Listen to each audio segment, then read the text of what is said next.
सुप्रभात पिला माने गत कालांशरे आमे चिलिकार सायंतन दृश्य कवितार जो पदगुड़िक आलोचना करथिले देखिबा तुमे मन रखिछ ना नहीं। तेबे कुह टिके मन पकाइकी अतीन्द्रिय देश रे किए भ्रमण करुछि बोली कवि कहिसंती किए कहबो मत्स्यजीवी मानकर मन धन्य रथे तुम्भ जन्म शुभक्षणे। एही पादरे कवि काहाकू रथे बोली संबोधन करिसंती कवि सूर्य बलदेव रथंकू। कवि सूर्य कहीं मरी मध्य अमर होई रहिसंती कहीं ना तांकर साहित्य और संगीत विशेष करी तांको द्वारा रचित किशोर चंद्रानंद चंपू पाई चंपू काव्य पाई से जनमानस रे मरी मध्य अमर होई रहिसंती। ताहले आमे एबे सही चिलिका रे सायंतन दृश्य कवितार जो अंशरू आम गत कालांशरे छाड़ी सेठू आग को बढ़िया। तुमे तुम साहित्य सिंधु पुस्तकर 14 पृष्ठा खोल एवं लेख आजिर कवितार शीर्षक होची कौन ना चिलिकार सायंतन दृश्य। कवि होचंती कविवर राधानाथ राय। तो जानिच ताहले बे मु आवृत्ति करुची तुम माने टिके मन देकी देख देखिबा सहित मन देकी मध्य सुनो।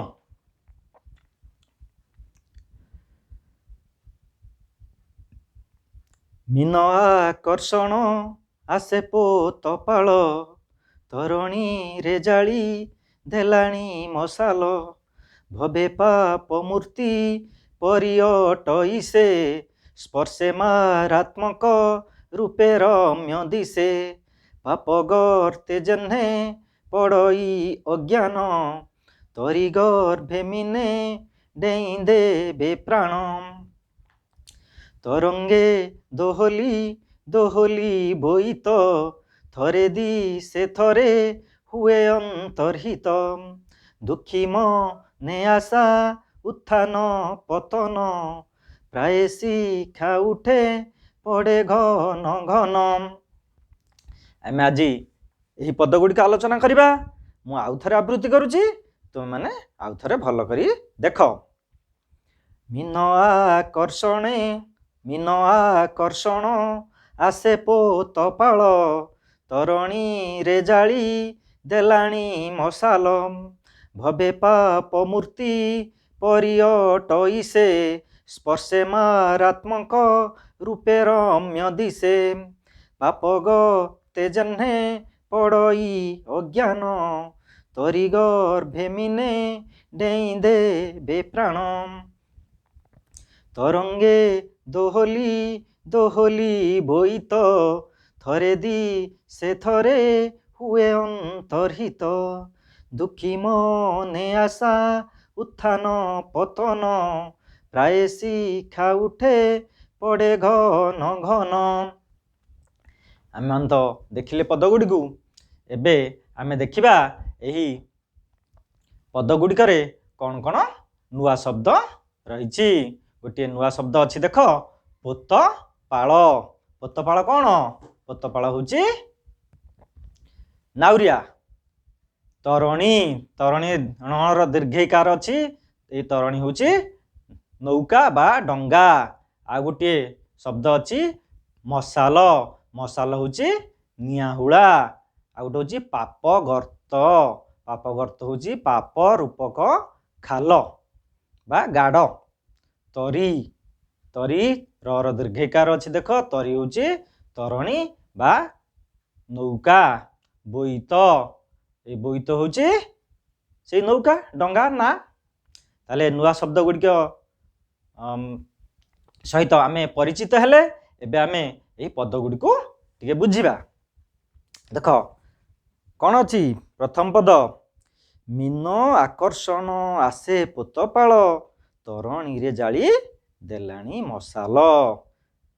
ताने मसाल कौन तुम जानिଛ कि कौथिले कौन निआहुला वर्तमान मु तुमको देखौछि देख निआहुला केमिति नै कि मत्स्यजीवी माने माछ धरिबा को जो जाती से माने राति रे निआहुला लगाती ए निआहुला देख केमिति जळुछि एथिरे कपड़ा गुड़ा हैछि कपड़ा गुड़ेबा सहित एथिरे किरोसिन रे बुड़े दैछन्ती से माने रात्रि रे एपरि निआहुला जाळंती कोडी नौकारे आमार यार तळ पादर देखिबा कोन अछि ना मीन आकर्षण आसे पोतपाळ तरणी रे जाली देलाणी मसाल संध्या माड़ी माड़ी आसुची अंधार होउची अंधार हेबारु से कोन करचंती ना नौकारे मसाल बा निआहुला जानी दैचंती निआहुला जानिले जालिले कोन हबो हमरो भागवतकार कहउचंती अनळ देखी न पतंग धामंती जेन्हे बेग बेग एई निआहुला बा मसाल को देखिकी पतंग माने निआ प्रति कौन हे आकर्षित होइकी आसीबे जो पतंग उड़ुथुवा पोकजोक सबू से माने जतले निआ पाखकू आकर्षित होइकी आसीबे से उड़ुथिबा पोकजोग को खाइबा पई माछ मान कोन करिवे ना जळरु खप करके डेइबे ताकू धरि आ करके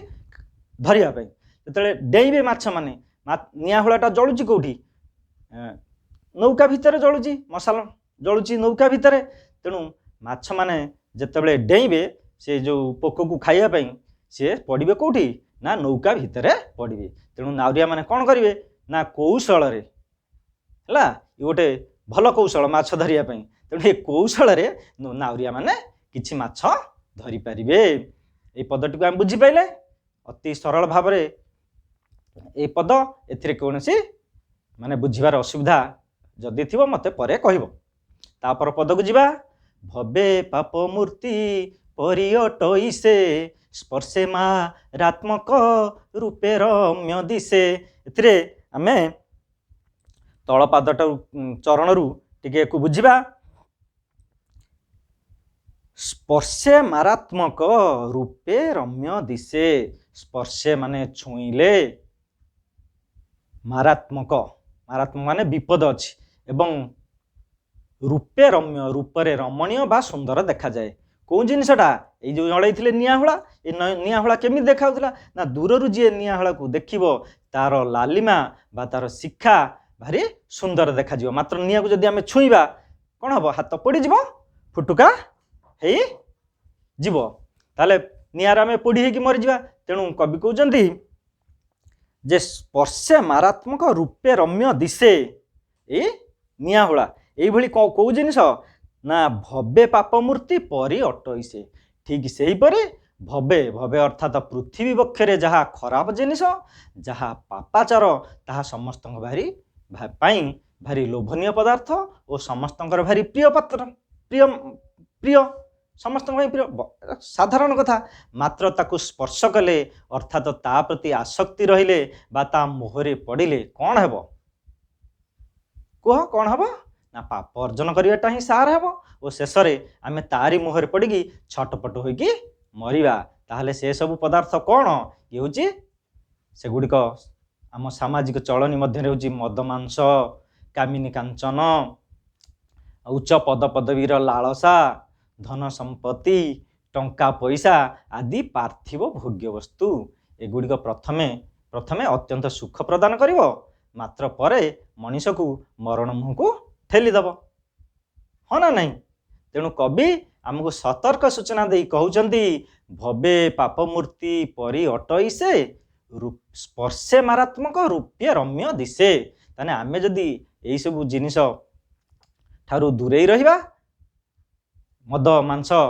कामिनी कांचन धन संपत्तिर लालसा ताहले आमे निश्चय सुखरे रहिबा शांति रहिबा बोली कविवर एठारे आमको माने यही कविता रो छलरे हमको उपदेश देउचंती बुझी परिलो तापरे ता परवर्ती पद को देखिबा पाप गर्ते जन्हे पड़ोई अज्ञान तरी गर्भे मिने डेई देबे प्राण पाप गर्ते जन्हे पड़ोई अज्ञान तरी गर्ते गर्भे मिने डेई देबे प्राण से आ पूर्व आम आलोचना कले नौकार जलुवा मशाल प्रति आकर्षित जो उड़ंता पोक खाइबा आशारे बा लोभरे माछ माने कौन करेंगे डिया मारती एक तल पदार्थ टे ऊपर चरण को आम बुझा ना को बुझी हेनी है जो माछ मैंने जो से उड़ंता पोक को खायापी डिया मारे सी जापर से अजाणत डंगा भितर पड़े डंगा भितर पड़े कौन हम नाउरिया मैंने अच्छा मत्स्यजीवी मैंने अच्छा माछ को धरी ने माछ शिकार होगला तेणु से माने पाप गर्तरे पड़ी तरी पड़ी जीवन जीव जेपरी अजाणत नौका भीतर डेई माछ माने प्राणत्याग करती ठीक से हीपरी ये जो ऊपर आम जो कहले पार्थिव वस्तु ये पार्थिव भोग्य वस्तुर लोभरे बा मोहरे पड़ी अज्ञान व्यक्ति पाप अर्जन करे अजाणत जानीपारे बा पाप रूपक खालरे पड़े पाप गर्ते जेने पड़ई अज्ञान तेज अज्ञान व्यक्ति किए आम टे जाना जानिले आम से अनुसार आमको ठीक कर नवा आम भल मनीष हवा तेना अज्ञान किए जार सत्ज्ञान नाही गुरु भक्ति नाही पितामाता सेवा करेनी गो ब्राह्मण हिताहित ज्ञान नाही परद्रव्य हरण करे लोभ हिंसा ईर्षा परश्री कातरतारे डुबी रहे अन्यर माँ भौणी मानू सम्मान दिए नाही से होची अज्ञान शास्त्र कहूँ से माने होचंती अज्ञान ताने अन्य को जी कष्ट दिए सी मध्य अज्ञान मोट उपरे जे इंद्रिय अवसरे बशीभूत होई कार्य करे से अज्ञान से पापी शास्त्र कहूँ परोपकाराय स्वर्गाय पापाय परपीडनम अर्थात जे पर को पीड़ा दिए से पापी से अज्ञान तेणु पिला माने तुमे आज शपथ नियो केबे कहा मनरे दुख दबनी कि क्या पीड़ा दबनी कहार उपकार बर जदि करि पारल भल न करि पारल तो नहीं किंतु क्या दुख दब नहीं बा क्षति पहुँचाइब नहीं तेबे ये जो लोभ जो मनीषर लोभ बा लालसा ये लालसार शेष परिणति कौन हेब किए कह मृत्यु लोभ लालसार शेष परिणति निश्चय मृत्यु ये जो तीन गोटी पद आम आलोचना कले ये तीन गोटी पद परस्पर संपर्कित ये तीनोटी पदर अर्थ को मु तुमको अति संक्षिप्त कही नौची तुम्हें टे भल करके मन रख परीक्षा रे लिखिब कौन हम ना अंधार माड़ी आसबारू नाउरिया माने नारे मशाल बा निया जालिबा आरंभ कले पतंग मानक पई निया बा अग्नि गोटे लोभनीय वस्तु अग्निर लेलिहान शिखा बा सुंदर रूप को देखिकी पतंग माने ता आड़ को आकर्षित हेबे हैला धावमान होई बा आकर्षित होई कौन हे निआरे पोड़ी होगी मरी था और से उड़ंता पोक मान को खाइबा लालसारे माछ माने डिया मारती डिया मारिकी अजाणत डंगारे पड़िकी प्राण विसर्जन करती ठीक से हीपरी सांसारिक मोहमाया कामिनी कांचन मद्य मांस पद पदवी धन संपत्ति टंका पैसा आदि पार्थिव भोग्य वस्तुर प्रेम रे पड़ी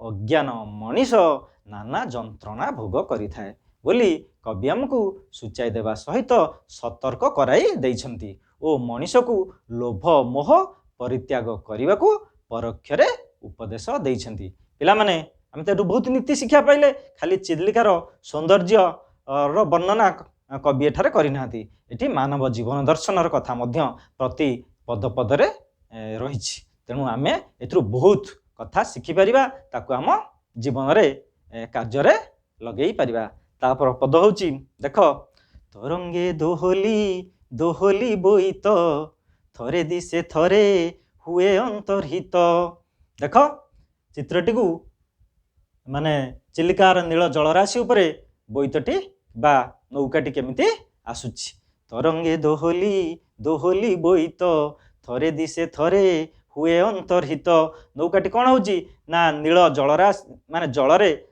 तरंग सृष्टि हेबा स्वाभाविक नौका जितेबाला चिलिकार तरंगायित नील जलराशि उपरे आसुची किपरि आसुथिबो ना सी निश्चय लहरी एमती एमती जाउची तेणु नौकाटा एमती एमती एमती एमती की हेकी आसीबो हला दोहली दोहली माने नौका दोहली दोहली आसुची तरंग जेमती गति करुची नौका ताकू नौकाटा सेमती ऊपर तळ हेकी आसुची तो माने पड़िथिबो जो तरंगर शिखर और गह्यर जितेबाला तरंग गहर रे रहिजिबो नौकाटी तार सामना रे थिबा शिखरटा कौन कर जो ऊपर को पलि आसो नौकाटा ता पछपटे रहिबो आउ देखाଯିब नाही। तेणु कौन थरे दिशे थरे अंतर्हित। अंतर्हित माने अदृश्य हो जाए।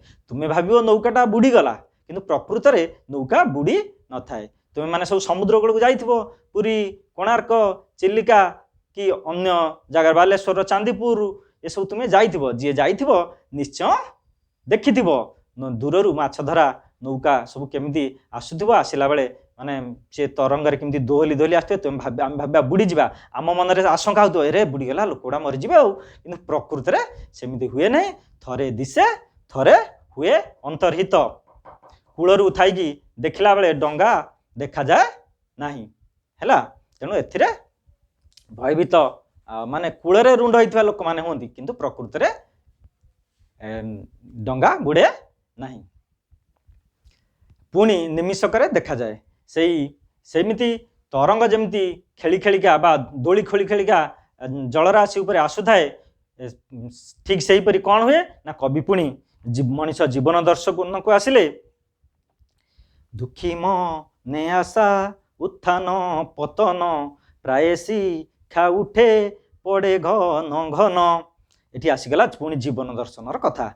ये पुणी आम तलपाद को देखा शिखा उठे पड़े घन घन एतिकी आगे देखा, तापर पूर्व चरण उपर चरण टाक पछरे आम बुझा। शिखा उठे पड़े घन घन टे देख बर्तमान मु गोटे दीप शिखा तुमको देखौची, यार शिखाटा केमती स्थिर होइकी जळुची ना उठपड़ होउची। देख समस्ते शिखाटी स्थिर होइकी जळुची कि रे, शिखाटी कौन होउची उठपड़ उठ बा अस्थिर। सी केतबेले उपरकू उठुची केतबेले तळकू। देख शिखा वर्तमान कौन होउची स्थिर होइकी जळुनी, ऊपर तळ उठे पड़े घन घन। मसाला आम जाली मसालाटा अधिक माने निया थिला किमती ऊपर तळ होइकी जळुथिला देखिथिबो हैला कि। तेणु यही शिखा कौन करे ना उठपड़ हुए। दीप हो बा मसाला हो यार शिखा सब बेले स्थिर आलोक दिए सब उठपड़ उत्थान पतन हुए। तान देख शिखा जेपरी उठपड़ हुए बा अस्थिर भाव रे जले, दुखी मने आशा उत्थान पतन प्राय। दुखी मनीष किए मनकर गरीब कृषकटीए चाषबास कर चलुची, जड़े लोक छोटकाटिया बेपार टेपारटीए करुची, पान दुकानटे चा दुकानटे कि गाँव में फेरी करी बा पनीपरिया दीटा बेपार करी सी चलुची, कि श्रमजीवी हैला। एमाने होचंदी आम जानिबारे बा आम समाज रे दुखी लोक हैला। दुखी लोक मानकर जो से माने भाबंती मनकर चाषीटीए सी कौन भावे ना ए वर्ष भल चाष भल वर्षा है भल चाष हम चाषर भल दी पैसा अमल हम, कि जड़े बेपारी बा सी भावे आज ए वर्ष भल मोर दी पैसा लाभ हम, कि मु दी पैसा संचय करी कि मोर घरटी करी जोटा अपूर्ण अच्छी महाजन सुझी, कि मोर झील बाघर करी किंबा अन्य कौन सी काम पैसाटा को मु लगेमी। किंतु कौन हुए ना दैव दाऊ साधे दैवी दुर्विपाक पड़ जाए, कि आउ गोटे विपद ताकू माने विपद पुणी आसिकी देखा दिए। कौन हुए मनकर परिवार रे कहार दुर्घटना बा एक्सीडेंट हो गला, पैसा खर्च हो, बन्या बात्या मरुड़ी घर पोड़ी हो गला, पैसा खर्च हो। तेणु सी आशा करथिला बा ता मन रे अनेक आशा उंकी मारिथिला जे ये पैसा को लेकिन सी भलरे कौन गोटे करिवो, किंतु से आशा तार निराशा रे परिवर्तित हो गला। आशा उंकी मारुथिला पुणी आशा दबिगला। तेणु कवि कहते दुखी मने आशा उत्थान पतन प्राय शिखा उठे पड़े घन घन। ये शिखा जमीती घन घन बारंबार ऊपर तल बा उत्थान पतन होउथिला, दुखी मनर आशा ठीक से परी तार होची परिस्थिति रे पड़ी पुणी चापी ही जाए। ये पद गुड़िक तो अत्यंत सरल, तेणु पिला माने तुमे यार जो अर्थ को निजे लिखिव। मु सरल भाषा रे बुझेदेली, मु आउ निजे कहूनी तुम पई किछि काम ମୁଁ ଦେଲି। ଏଇ ପଦ ଦୁଇଟିର ଅର୍ଥକୁ ତୁମେ ଅତି ସଂକ୍ଷିପ୍ତରେ କାଲିକି ଲେଖିକି ଆଣିଥିବ, ମୋତେ ଦେଖାଇବ। ମୁଁ ତ କହିଦେଇଛି, ତୁମେ ମଧ୍ୟ ଆଉଥରେ ତାକୁ ଶୁଣିପାରିବ, ଶୁଣିକି ତାକୁ ଲେଖିପାରିବ। ତୁମକୁ ସବୁ କହିଦେଲେ ତୁମେ କ'ଣ ହେଇଯିବ, ମାନେ ନିର୍ଭରଶୀଳ ହେଇଯିବ ଆମ ଉପରେ। ତୁମ ନିଜର ଯେଉଁ ଜ୍ଞାନର ଶବ୍ଦ ଭଣ୍ଡାରର ସୃଜନ ଶକ୍ତିର ବିକାଶ ହେବ ନାହିଁ। ତେଣୁ ଏଥିପାଇଁ ମୁଁ ତୁମକୁ ଏଇ ପଦଟି ଛାଡ଼ିଦେଲି, ଦୁଇଟି ପଦ, ତୁମେ ତାକୁ ଅର୍ଥ କରିକି ଆଣିବ। ଏବେ ଆମେ ଦେଖିବା ଏହି ପଦ ଗୁଡ଼ିକରେ କ'ଣ ବ୍ୟାକରଣଗତ ଅବଧାରଣା ଅଛି। ଅନେକ ତ ଅଛି, ଆମେ ମାତ୍ର ସମୟ କମ୍ ଆମ ପାଖରେ, ତେଣୁ ଆମେ ଯାହା ପାରିବା ଆଲୋଚନା କରିବା ହେଲା। ବର୍ତ୍ତମାନ ତୁମେ ପ୍ରତିଶବ୍ଦ କହିବ, ଦୁଇଟି ଲେଖାଏଁ। ଗୋଟିଏ ହେଉଛି ତରି।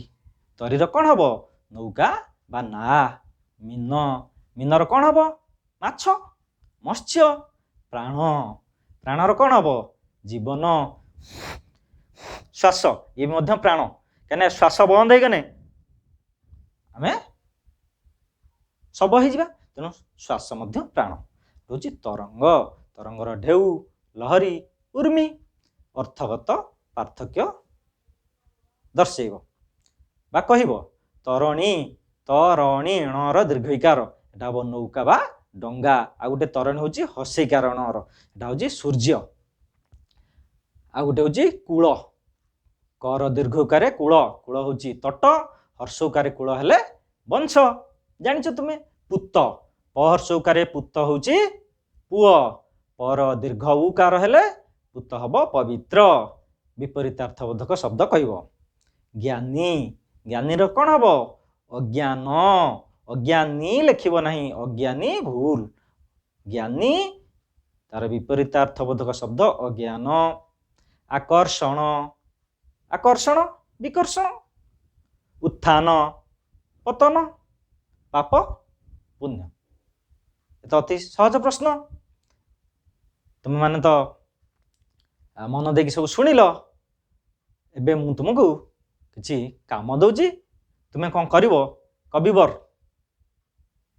କବିତା ଲେଖିଲେ ତାଙ୍କୁ ସମସ୍ତେ ମନେ ରଖିଛନ୍ତି। ଗୋପବନ୍ଧୁ, ଗଙ୍ଗାଧର ମେହେର, ଛୋଟବେଳୁ ସେମାନେ ସବୁ କବିତା ଲେଖୁଥିଲେ।